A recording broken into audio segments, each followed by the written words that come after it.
Good afternoon, my dear kids. Hello, this is Chetan sir. Uh, Today, I'm going to solve JEE mains level question. So, this type of question can be asked to other competitive exams also, like NEET, CET, UPSC, NDA, fine, and others. Okay. So, my dear kids, let me solve this question in a very possible easiest manner. So, the answer is basically option D. Now, uh, they here they have given three vectors carrying magnitude each of with a. Okay, so three vectors are there: vector a, vector b, and vector c. So the magnitude of vector a is equals to the magnitude of vector b is equals to magnitude of vector c, that is a. Okay, each is carrying magnitude a, are acting at a point such that angle between any two vectors. Okay, so we are drawing here two vectors are acting at this point. The angle is 60 degree. Since this is 60 degree means it should be 60 degree. So if this is vector a, this should be what? Vector b.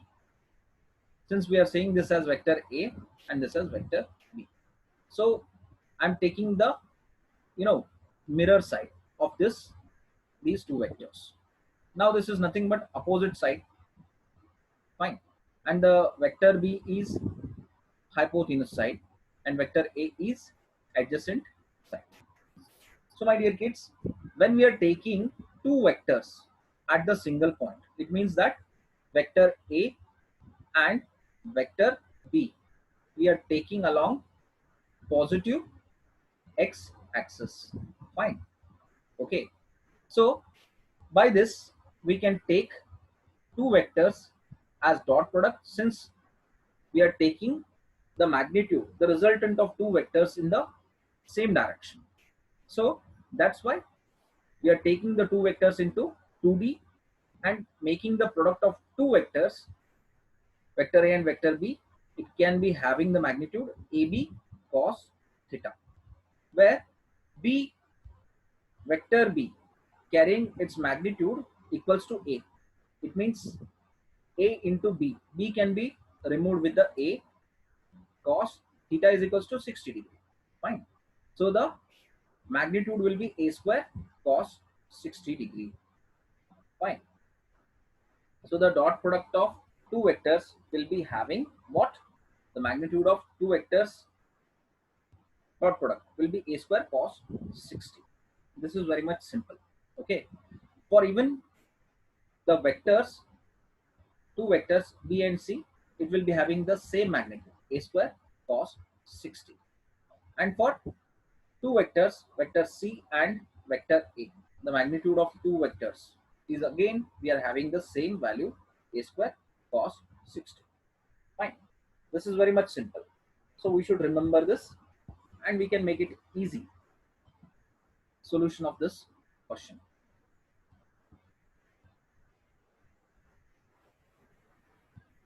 I will show everything properly with the diagram, my dear kids, so that you should not get confused. So the magnitude of two vectors, okay, what will be the magnitude of two vectors dot product? It can be written as,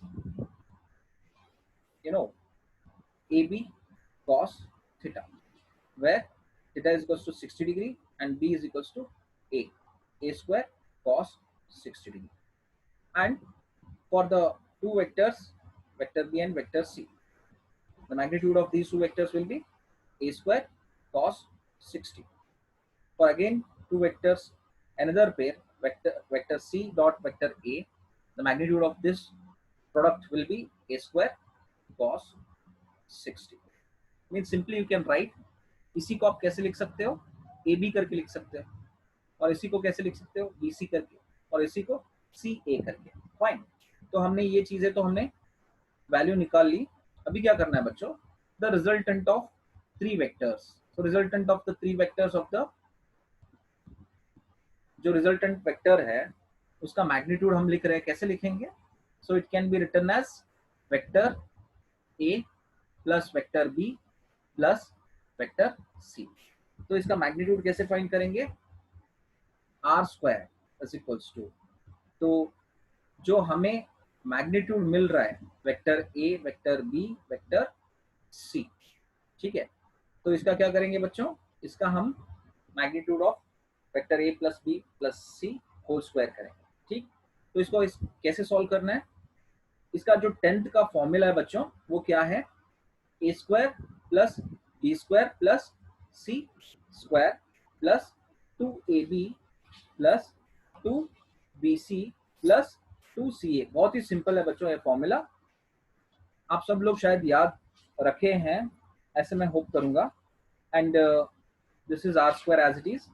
तो बच्चों ए मैं ऐसे ही लिखूंगा और B का क्या लिखेंगे बच्चों? The magnitude of the vector b will be again a. तो मतलब बी की जगह मैं क्या करूंगा? ए को सब्स्टिट्यूट करूंगा, ए स्क्वायर हो गया, सी की जगह ए, मतलब 3a स्क्वायर हो गए, प्लस 2 कॉमन है तो 2 को मैं कॉमनली निकालूंगा बाहर बच्चों, और ये a b plus b c plus c a. ठीक है, तो बच्चों एक मान के चलते हैं कि अगर a b is equal to a square cos 60 है तो b c is equal to a square cos 60 है, तो c a is equal to a square cos 60 है। मतलब तीनों का वैल्यू अगर सेम है तो तीनों का वैल्यू को एक्स करके ले लेते हैं। ठीक है, तो माने ए बी का मतलब क्या हो गया? एक्स हो गया, बी सी का मतलब एक्स, सी ए का मतलब एक्स। ठीक है, तो बहुत ही सिंपल तरीके से सॉल्व करेंगे। ए स्क्वायर और ए स्क्वायर, ये 3a स्क्वायर हो गया बच्चों, और प्लस 2, इसका क्या करेंगे बच्चों? x plus x plus x कितना हो गया? 3x हो गया। ठीक है, तो x मायने क्या है? x के मायने क्या है? या आप ए बी ले लो या बी सी ले लो या सी ए ले लो, कोई दिक्कत नहीं, कुछ भी ले लो। ठीक है, तो इतना हम ले सकते हैं। तो 3a स्क्वायर को मैंने जैसे का तैसा लिख दिया, और प्लस 2 को एज इट इज और 3 को एज इट इज, अभी इंटू एक्स। ठीक है, यहाँ पे जो डॉट है उसको मैं इंटू करके लिख रहा हूँ, और x क्या है बच्चों? x is nothing but a b समझ लो, वरना बी सी समझ लो, वरना सी ए, कोई भी एक ले लो। अगर मैं ए बी करके ले रहा हूँ तो उसका वैल्यू कितना होगा? ए square into cos 60।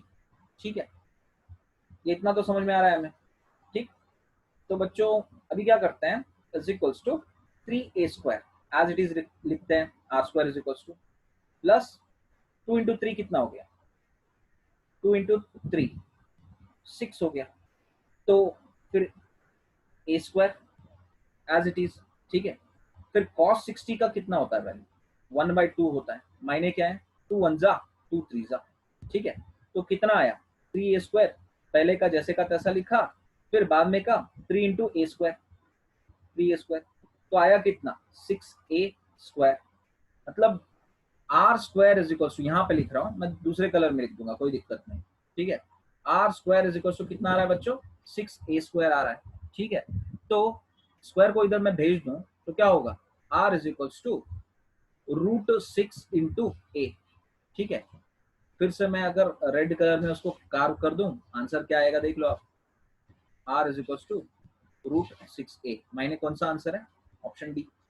So option d is the right answer. तो क्लियरली समझ में आया बच्चों?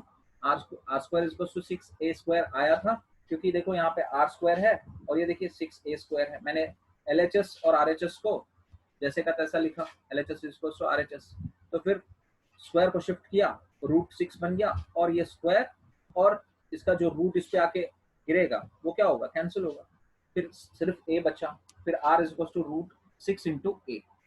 सो option d is the right answer.